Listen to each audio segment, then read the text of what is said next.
कोल्हापूरच्या शिवाजी विद्यापीठात आज जुबली फंड फीच्या मुद्द्यावर मोठा गोंधळ पाहायला मिळाला।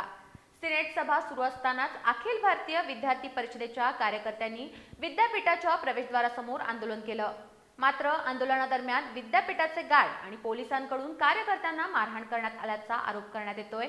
या घटनेचे तीव्र पडसाद सिनेट सभागृहातही उमटले असून कारवाईची मागणी करण्यात आली आहे।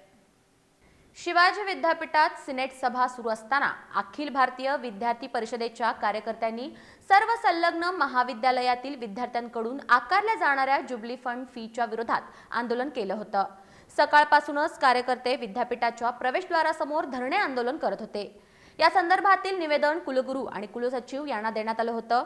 दुपारी 1:30च्या सुमाराला आंदोलनकर्ते घोषणाबाजी करत असताना अचानक विद्यापीठाचे गार्ड आणि पोलीस कर्मचाऱ्यांनी कार्यकर्त्यांवर लाठीचार्ज करत मारहाण केल्याचा आरोप करण्यात आलाय। या घटनेचा अखिल भारतीय विद्यार्थी परिषदेनं तीव्र निषेध व्यक्त केलाय।